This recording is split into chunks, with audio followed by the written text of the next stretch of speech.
Good morning students. Students आज हम करेंगे काइनेटिक थ्योरी ऑफ गैसेस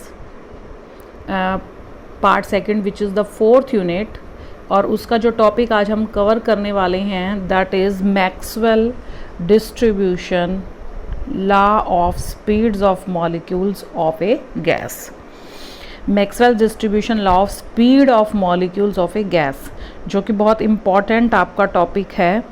और स्टूडेंट्स जो कल लास्ट लेक्चर हमने किया था that was Maxwell distribution law of velocity of molecule of a gas, कि किस तरीके से ये जो आपके मॉलिक्यूल्स हैं वो डिस्ट्रीब्यूटेड हैं for the speed and for the velocity which you have done in the last lecture.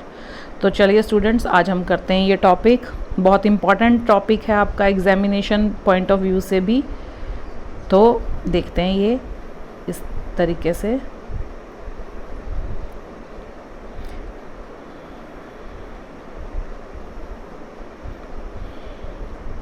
Students Maxwell distribution law of speed of molecules of a gas के अंदर देखिए, इसमें हम we will determine the number of molecules of a gas having their speeds in the range v2, having their speeds in the range v2 v plus dv। ये आपकी speed की range है, ठीक है। अब इस रेंज के अंदर हमने नंबर ऑफ़ मॉलिक्यूल्स देखने हैं। इसमें हमने ये डिटर्मिन करना है कि कितने नंबर ऑफ़ मॉलिक्यूल्स हैं जो कि इस रेंज में लाई करेंगे, और वो रेंज क्या है v2 v plus dv। अब इसके लिए क्योंकि अब हम स्पीड की बात कर रहे हैं तो that will be different from the last article, क्योंकि उसमें हमने वेलोसिटी की बात की थी, और वेलोसिटी जो है आपकी डायरेक्शन डिपेंडेंट रहती है, और इसमें आपकी डायरेक्शन का कोई लेना देना नहीं है। तो इसमें हमने वो मॉलिक्यूल्स निकालने हैं जो कि क्या हो, सिर्फ और सिर्फ स्पीड की रेंज में हो, और वो रेंज क्या है v2 v plus dv। इसके लिए अब हम कंसिडर करेंगे students, we will consider a zone और a group of cells in the phase space.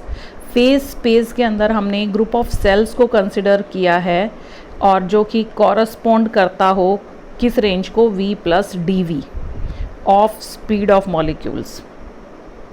और if gi is the number of cells in the ith zone, हम कंसिडर करके चलेंगे, these are the considerations that gi is the number of cells in the ith zone, then the number of molecules in this zone having energy approximately equal to epsilon I is equal to 1/2 mv square is given by the Maxwell-Boltzmann law।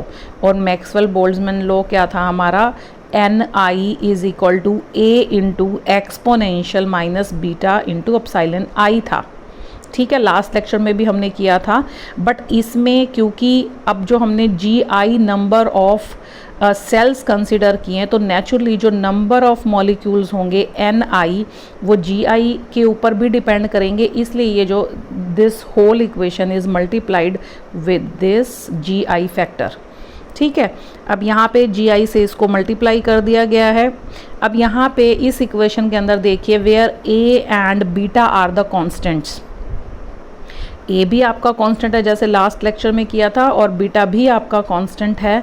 Beta की value हमें पता है, beta is equal to 1/kT, where k is the Boltzmann constant, T is the absolute temperature, ठीक है, और a हमारा another constant है। Now we know that number of molecules, gas molecules having the speed in the range v2 dv is proportional to dv। देखिए number of molecules जो हैं किसी एक पर्टिकुलर स्पीड की रेंज में, वो किसके प्रोपोर्शनल होंगे, dv के प्रोपोर्शनल होंगे। तो जो ni है, ni को इसने लिखा ni is proportional to dv। अब जब हम ये प्रोपोर्शनैलिटी साइन हटा देंगे तो N I that will be equal to some constant N V, जिसको इसने बोला है N we into D V, ठीक है, where N V is the distribution function. ये जो प्रोपोर्शनैलिटी कांस्टेंट हमने लगाया है एन वी, ये यहाँ आप देख सकते हैं एन वी है ये, N we is the distribution function with regards to the speed, ठीक है। तो अब हमारी जो इक्वेशन बनी वो ये बन गई, क्योंकि जो नंबर ऑफ मॉलिक्यूल्स हैं वो स्पीड की रेंज पे डिपेंड करेंगे और that will be proportional to d v. तो N i will be equal to n we into D v, where N V is the distribution function, ठीक है students.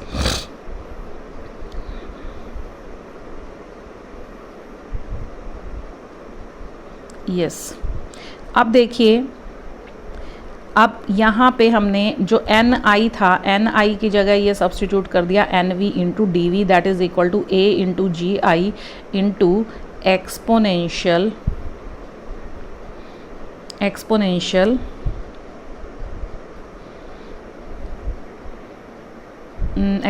Minus beta epsilon i. अब हमें इस equation के, हमारे पास ये equation आ गई है, अब इस इक्वेशन में हमने एक तो जी आई की वैल्यू फाइंड आउट करनी है in terms of V and dV.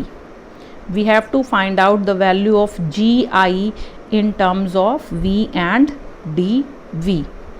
अब GI है क्या? GI is the number of cell in the zone under the study.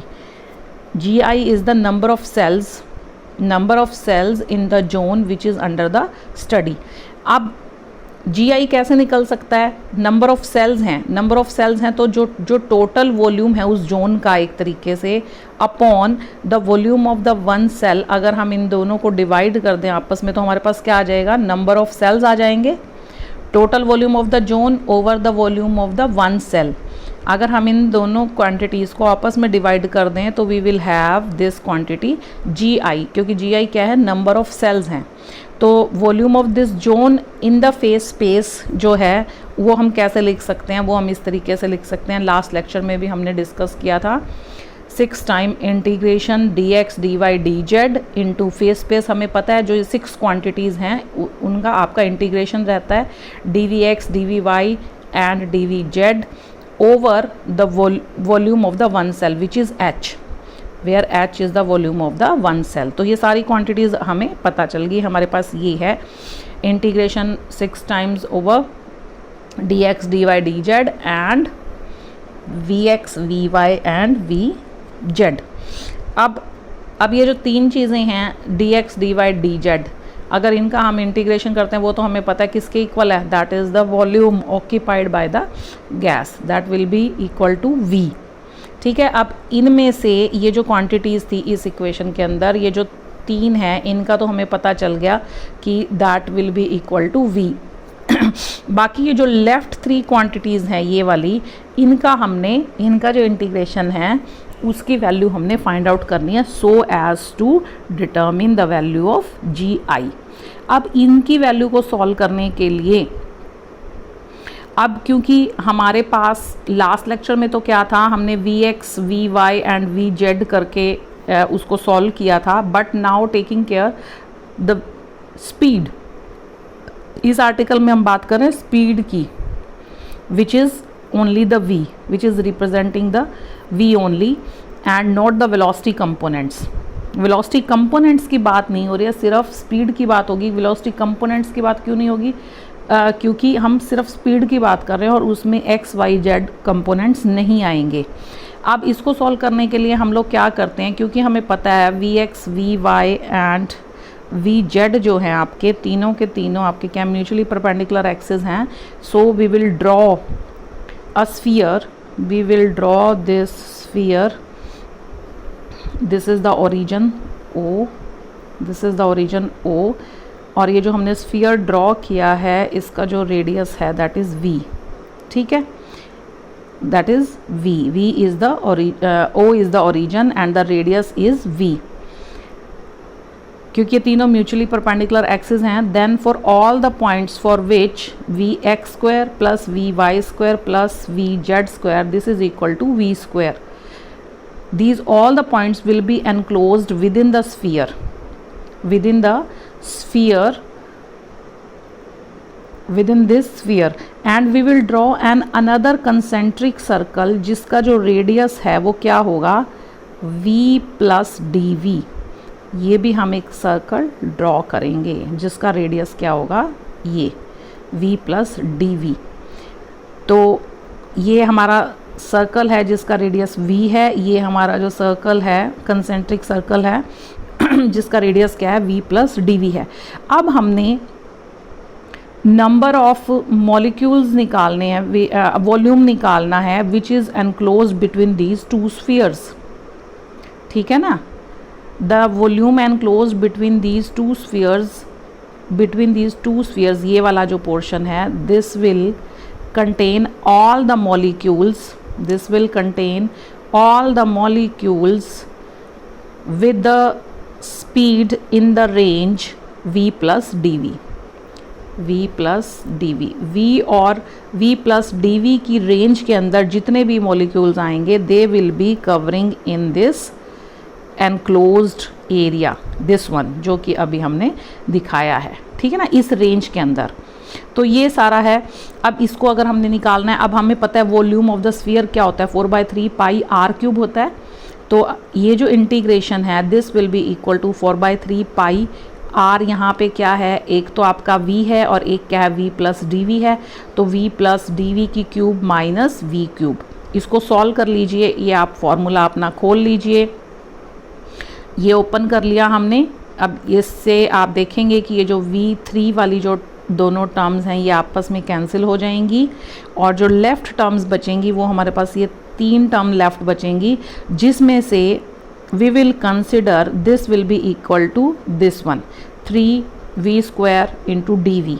ये जो बाकी जो 2 टर्म्स हैं dv² और dv cube, we will not taking up these terms as these terms are negligible, क्योंकि देखिए स्टूडेंट्स हमारा जो dv है ऑलरेडी वेरी स्मॉल है, इसका आप स्क्वायर करेंगे, क्यूब करेंगे तो that will B somewhat more smaller terms will be there, so we can neglect those terms and we will consider only this term।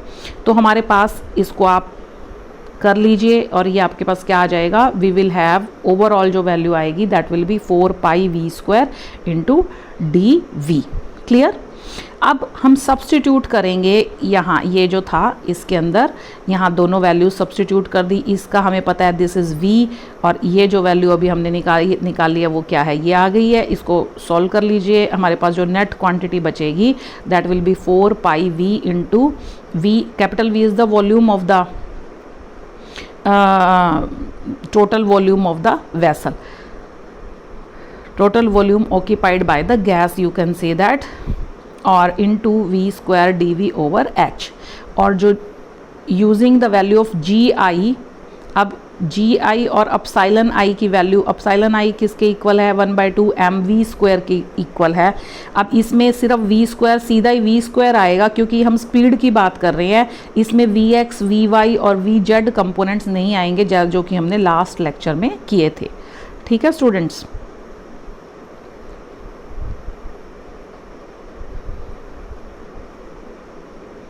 तो देखिए यहाँ पे हमारा जो आ गया इक्वेशन जो बनी है वो ये बन गई NV dV 4πA into V over h into v² exponential minus beta mv² upon 2 into dv। Clear. अब इसमें से कुछ पोर्शन इसने ये b की फॉर्म में लिख दिया which is another constant b is equal to 4πAV over h। ये जो पोर्शन था ये इसने इसको कहा कि ये हमारा b है। ठीक है, तो इसको इस फॉर्म में लिख लिया है। अब हम ये b जो हमने निकाला है इसको हम इवेलुएट करेंगे, इसको हम फाइंड आउट करेंगे। ठीक है, तो इसको हम किस तरीके से फाइंड आउट करेंगे, जो NVDV है, NVDV that gives the number of gas molecules having their speeds in the range v2 v plus dv। Therefore we will integrate NVDV, we will integrate NVDV over the entire range of the speed, over the entire range of the speed which is from 0 to infinity। must give the total n which is the total number of gas molecules. इसमें हम जो integration करेंगे we will integrate this relation within the limits 0 to infinity. Last वाले में हमने किया था -infinity to infinity, जो हमारा वेलोसिटी वाला आर्टिकल था उसमें हमने किया था -infinity to infinity, क्योंकि हम उसमें वेलोसिटी की बात कर रहे थे. इसमें सिर्फ हम स्पीड की बात कर रहे हैं, तो we will taking up the integration between these two limits 0 to infinity.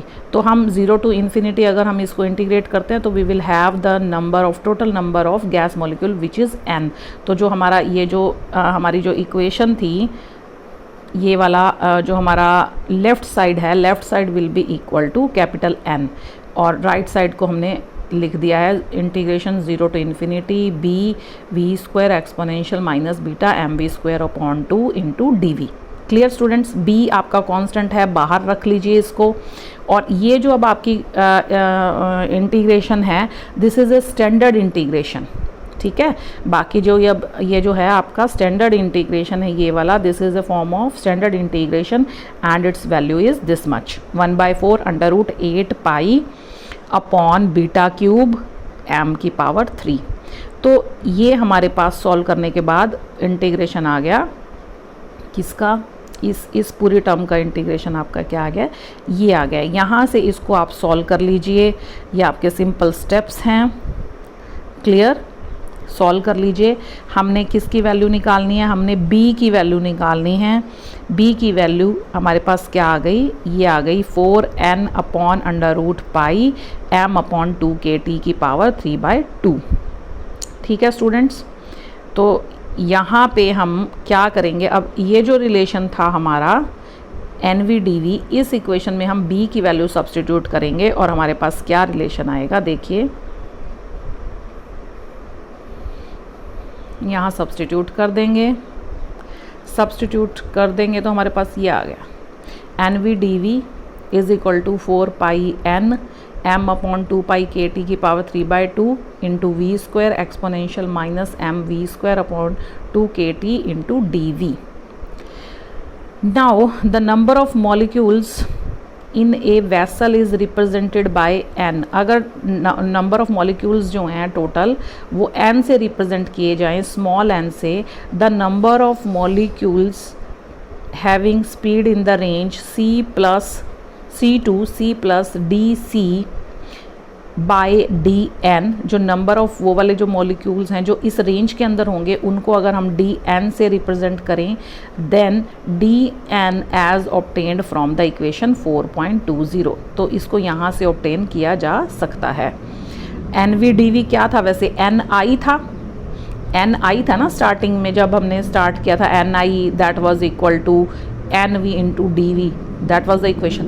तो वो जो ni था, तो ni को इसने क्या कहा, एक तरीके से अगर इस रेंज की बात हो रही है तो उसको हम dn से रिप्लेस कर सकते हैं, और जो ये कैपिटल N है उसको हम स्मॉल n से रिप्लेस कर सकते हैं. और क्योंकि पहले हमने जो स्पीड की रेंज ली थी v2, जो नोटेशंस ली थी v2 v प्लस dv लिया था, तो अब इसका जो नोटेशन है स्पीड की रेंज का, that is c2 c plus dc. तो यहाँ पे ये जो नोटेशंस हैं इनको अगर हम रिप्लेस कर दें तो हमारे पास जो इक्वेशन आएगी वो आएगी dn is equal to 4 pi upon n small n which is m upon 2 pi kt की पावर 3/2 c का square into exponential minus mc square upon 2kt into D. ये आ गया हमारे पास. ठीक है, तो what does this equation indicates, this equation gives dn क्या है, number of gas molecules with their speeds in the range c2 c plus dc, जो कि हमने निकालना है. This is nothing but the Maxwell distribution law of speed of gas molecules. तो ये जो हमारी इक्वेशन आई है, this is the Maxwell's distribution law of speed of gas molecules. तो ये बहुत इंपॉर्टेंट रिलेशन है स्टूडेंट्स, आप सेकेंड ईयर में भी करेंगे स्टैटिस्टिकल फिजिक्स में ये आर्टिकल्स. और अब ये जो हमारे पास इक्वेशन आई है, मैक्सवेल डिस्ट्रीब्यूशन लॉ जो हमारे पास आया है स्पीड का, तो इससे कुछ इम्पॉर्टेंट कंक्लूजन्स भी मिलते हैं हमें। And what are those important conclusions? तो ये है discussion of the Maxwell's law of distribution of speed. अब ये है हमारे पास, ये था, ये जो इक्वेशन थी इसमें अपॉन एन ले आइए आप, अपॉन एन ले आओ। अगर लेफ़्ट साइड पे आप स्मॉल एन अगर ले आए तो हमारे पास जो क्वांटिटी बनेगी वो बनेगी D N upon N, this will be equal to the whole quantity in the right hand side. ठीक है, वो एज इट इज़ है। तो स्टूडेंट्स आप देखिए, ये जो लॉ है, this law does not give the speed of any individual molecule. ये आपकी जो एक इंडिविजुअल मॉलिक्यूल है उसकी स्पीड के बारे में आपको नहीं बता रहा है, but simply it shows the probability of its speeds lying in the range C to C plus DC। इस रेंज के अंदर आपको जो आपके नंबर ऑफ मॉलिक्यूल्स हैं उसके बारे में इंफॉर्मेशन दे रहा है। ठीक है, अब ये जो dn अपॉन n है, this is nothing but the probability. dn upon जो n है, dn क्या थे? नंबर ऑफ मॉलिक्यूल्स थे उस स्पीड रेंज के अंदर, और अगर हमने dn upon total number of molecules कर दिया, it means it is giving the probability of the molecules in the speed range C to C plus DC। इस रेंज के अंदर ये आपको क्या देंगे? प्रोबेबिलिटी देंगे, और वो किसके इक्वल है? dn अपॉन n के इक्वल है। तो जो इम्पॉर्टेंट जो और कंक्लूजन्स हैं उसको देखते हैं। अगर मान लीजिए अब ये हमने एक ग्राफ प्लॉट किया है dn with respect to C, ठीक है, स्पीड, और ये जो शेडेड एरिया है, देखिए ये हमने C इधर प्लॉट किया है, और ये जो शेडेड एरिया है this one, this is corresponding to DC, small change in the speed. ठीक है, ये वाला लाइन है आपका, ये वाला लाइन आपका C को इंडिकेट कर रहा है, और ये वाली जो लाइन है आपकी, this is indicating this factor C plus DC। तो ये आपकी रेंज हो गई है एक स्पीड की, और ये जो DC है, ये DC है, ये आपका शेडेड जो आपका एरिया शो किया हुआ है वो है। अब अगर हम स्मॉल स्पीड्स की बात करें, स्टार्टिंग में स्पीड्स जो है आपकी, अगर इस तरफ अगर हम टूवर्ड्स द राइट मूव करें इस डायरेक्शन में, तो आपका क्या है, जब हम स्मॉलर स्पीड्स की बात कर रहे हैं, स्मॉल वैल्यू ऑफ C की बात कर रहे हैं जब हम, then the exponential term in this equation, ये वाली जो एक्सपोनेंशियल टर्म है, क्योंकि C बहुत स्मॉल है, तो that can be taken means approximately, अगर हम इसको 0 कहें, समथिंग पावर 0 इज़ 1, तो this exponential factor will be approximately equal to unity। Clear? अगर वो यूनिटी है तो ये जो dn होगा, dn ये वाला जो फैक्टर है, this will be proportional to C square only. तो ये सिर्फ और सिर्फ C स्क्वायर के प्रोपोर्शनल होगा for the smaller values of C। Small values of C के लिए जो एक्सपोनेंशियल फैक्टर पे डिपेंडेंसी नहीं होगी, तो जो अगर C स्क्वायर पे डिपेंड कर रहा है, इट मीन्स वो क्या करेगा, कर्व जो है, the first curve raises parabolic, this one, इस तरीके से ये क्या करेगा, एकदम से ये जो आपका प्लॉट है वो ग्रो करेगा। ठीक है, अब अगर हम बात करें for the larger values of C, larger values of C के लिए जो एक्सपोनेंशियल टर्म है, that will dominate over the C square. इसमें देखिए जो दो फैक्टर हैं जो C के ऊपर डिपेंडेंट है, एक तो आपका एक्सपोनेंशियल फैक्टर है और एक आपका दूसरा क्या है, C स्क्वायर है। तो धीरे धीरे जैसे जैसे जो आपकी वैल्यूज़ हैं, C की जो वैल्यूज़ हैं वो बढ़ती जाएंगी, तो जो डिपेंडेंसी फैक्टर है इसका डिपेंडेंसी फैक्टर है एक्सपोनेंशियल टर्म पे, वो भी आपका क्या होगा, धीरे धीरे इंक्रीज़ करेगा। तो इसलिए that will depend upon, that will be proportional, ठीक है ना। For the larger value of C, the term dominates over the C square and hence dn is proportional to this term। जिस पे डिपेंडेंसी बढ़ेगी तो उस पे जो है आपका प्रोपोर्शनैलिटी बढ़ेगी, तो ये जो है dn is proportional to this term. इसमें जो b है, b को आप ये जो except the value of c, ये वाला पोर्शन इसने b लिखा है, तो जो exponential minus B C square, इस पे जो डिपेंडेंसी बढ़ेगी तो ये जो प्रोपोर्शनल रहेगा इसके रादर देन सी स्क्वायर। तो जो फर्स्ट जो हमारा जो कर्व का जो फर्स्ट पोर्शन है, the curve first rises parabolically and then reaches to its maximum and then falls off exponentially like this, exponentially and becomes 0। तो जो ये जो हमारे पास जो कर्व आई है, इसके कुछ इम्पॉर्टेंट रिजल्ट्स हैं इस डिस्ट्रीब्यूशन के। There are some important results for the speed distribution curve, और वो इम्पॉर्टेंट रिजल्ट्स क्या हैं? Number 1 is the curve shows a peak value of dn। ये peak value शो करेगा dn corresponding to a certain value of speed which is called most probable speed। जहाँ पे इस curve का पीक आ रहा है, dn की जहाँ पीक आ रही है उसके corresponding जो स्पीड बनेगी उसको हम बोलेंगे most probable speed। Number 1 conclusion। Second is the area under the shaded strip gives the total number of molecules whose speed lies between this range। ये जो एरिया है अंडर दिस रेंज, ये वाला, ये क्या, इससे हमें क्या पता चलेगा? इससे हमें नंबर ऑफ मॉलिक्यूल्स मिलते हैं area under the shaded curve, that gives the total number of speed molecules, total number of molecules sorry, whose speed lies between this range. ठीक है।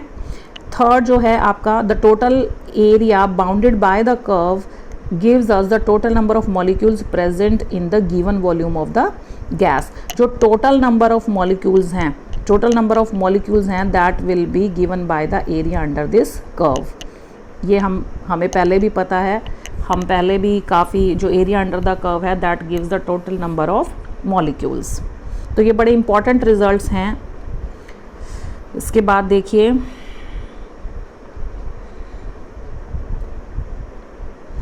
Next is the most probable speed is different from the mean और the average speed. बहुत important point है, देखिए कि जो most probable speed है that is different from the mean और द एवरेज स्पीड। क्योंकि कैसे डिफरेंट है वो जो मोस्ट प्रोबेबल है? मोस्ट प्रोबेबल क्या होगी? मोस्ट प्रोबेबल होगी इस कर्व के लिए ये वाली, जहाँ पे आपका dn मैक्सिमम आ रहा है। जो सेकंड कर्व है उसके लिए ये वाली, थर्ड कर्व है उसके लिए जो मैक्सिमम जो आपका प्रोबेबल होगा स्पीड, मैक्सिमम प्रोबेबल स्पीड जो रहेंगी वो ये तीनों कर्व्स के लिए डिफरेंट होंगी। ठीक है। As the area under the curve towards the right of the peak is greater than to the left. अब देखिए area under the curve, first जो कर्व थी उसका जो एरिया अंडर द कर्व है, area under the curve towards the right of the peak, ये जो peak है, पीक से राइट वाला जो पोर्शन है ये वाला, इस वाली में ये वाला और इस वाली कर्व में ये वाला, ये जो तीन एरियाज हैं, as the area under the curve towards the right of the peak is greater than to the left. ये जो एरिया है आप देख सकते हैं, आप खुद भी देख सकते हैं कि ये जो लेफ़्ट वाला जो पोर्शन है उससे ये ज़्यादा है, उससे ज़्यादा है। तो इसका मतलब क्या है कि जो आपका एवरेज होगा या मीन जो स्पीड होगी वो क्या होगी? ज़्यादा होगी मोस्ट प्रोबेबल से। मोस्ट प्रोबेबल तो कहाँ आ जाएगी आपकी? मोस्ट प्रोबेबल तो इसके सेंटर पे आ जाएगी, इसके भी सेंटर पे आ जाएगी और इसके भी यहाँ आ जाएगी सेंटर पे। मतलब जो आपका dn की जो मैक्सिमम वैल्यू है उसके कॉरस्पॉन्डिंग जो वैल्यू आएगी that will be the most probable. अब मोस्ट प्रोबेबल हमेशा ही कम होगी as comparison to the average speed or the mean speed। It means mean speed या जो average speed है they will be always be greater than the most probable speeds। बहुत important point था ये हमारा। Next is the speed distribution also depends upon the temperature। आप देख सकते हैं टेम्परेचर के ऊपर भी डिपेंड करता है। जैसे जैसे टेम्परेचर बढ़ेगा, T2 is greater then T1, ये T1 था, ये T2 is greater then T1 है, ये T3 is greater then T2 है। तो ये क्या है, जो टेम्परेचर धीरे धीरे बढ़ रहे हैं, जैसे जैसे टेम्परेचर बढ़ रहे हैं तो आप देख सकते हैं जो स्पीड है, स्पीड यहाँ तक आ गई, थर्ड इक्वेशन की, थर्ड कर्व की सॉरी, और जो सेकंड कर्व है सेकंड की यहाँ तक आई है और फर्स्ट कर्व की यहाँ तक आई है। तो जो स्पीड है जैसे जैसे टेम्परेचर बढ़ेगा वो जो स्पीड है आपकी मॉलिक्यूल्स की वो क्या होगी, that will also be more. तो यू कैन सी दैट ये जो जैसे जैसे आपका टेम्परेचर इंक्रीज हो रहा है द कर्व फ्लैटन्स आउट, ठीक है ना, the curve gets flattened out. As a result the value of the most probable speed increases, most probable speed increases but height of the peak corresponding to it decrease. जो height है वो क्या हो रही है, जैसे जैसे टेम्परेचर बढ़ रहा है हाइट इनकी कर्व्स की क्या हो रही है, डिक्रीज हो रही है, the curves are getting flattened out, ठीक है। और उससे क्या कंक्लूजन मिलता है, क्योंकि जैसे जैसे टेम्परेचर बढ़ रहा है as we see that higher is the temperature higher are the speed possessed by the molecules. So और जो आपका however what you can say that area under all the three curves is same. Most important term है कि जो area under the curve है, चाहे आप ये वाली ले लीजिए, चाहे आप ये वाली ले लीजिए, चाहे आप ये वाली ले लीजिए, तीनों कर्व्स जो हैं आपकी area under the curve that will be always be same. क्यों सेम होगा, क्योंकि जो आपका एरिया अंडर द कर्व क्या आपको बताता है, टोटल नंबर ऑफ मॉलिक्यूल्स बताएगा, और जो टोटल नंबर ऑफ मॉलिक्यूल्स हैं दे आर सेम, और जो वॉल्यूम वी के अंदर कंटेन्ड है, ठीक है। तो इनका जो एरिया अंडर द कर्व है वो सेम होगा but shapes are different because of the temperature and the other factors. तो ये आपका था आर्टिकल्स, और ये हमने इम्पॉर्टेंट डिस्कशन किया अबाउट द कंक्लूजन्स कि what are the conclusions of the Maxwell distribution law of speed. तो स्टूडेंट्स इसको अच्छे से प्रिपेयर कीजिए, this is very very important articles. Thank you.